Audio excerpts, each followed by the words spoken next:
सीखिए जी, जो बातें आपने ज़िंदगी में बड़े ख़तरनाक नताइज से सीखनी होती है, मैं आपको 2 मिनट में वो चीज़ सिखाने लगा हूँ। एक एक जानने वाला था, एक दोस्त था, उसको हम कहा करते कि जी स्पीड को स्लो रखो, वो मज़ाक उड़ाता और बड़ी स्पीड से उसने बाइक चलानी। यहाँ तक कि एक वक़्त आया कि रात के वक़्त वो बड़ी स्पीड से ड्राइव कर रहा था, एक्सीडेंट हुआ और उसको रात के वक़्त जो है वन जो रेस्क्यू वाले होते हैं, वो उठा के लेके गए। घर वाले तलाश करते रहे, पता चला कि फ़लाँ हॉस्पिटल में है, सीरियस कंडीशन में है, उसका ऑपरेशन हुआ और सर के ऊपर यहाँ से उसके टांके लगे और निशान परमानेंट रह गया। उस शख्स को जब दोबारा मैंने पूछा, हाँ जी अब आपको सबक जो है याद रहेगा, तो वो कहता है कि मैं अपनी नस्लों को भी अब ये चीज़ सिखाऊंगा कि ड्राइविंग एहतियात से करनी है, तवज्जो फोकस रखना है और बेध्यानी से ओवर स्पीड नहीं चलाना। तो मेरे ख्याल में अगर आप ये बात सुन के अपनी तवज्जो डायरेक्शन ड्राइविंग के वक्त दुरुस्त कर लेते हैं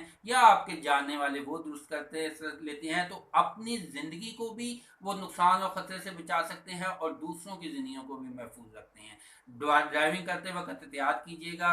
wish you are very good luck, do your best. Thank you ji, wish you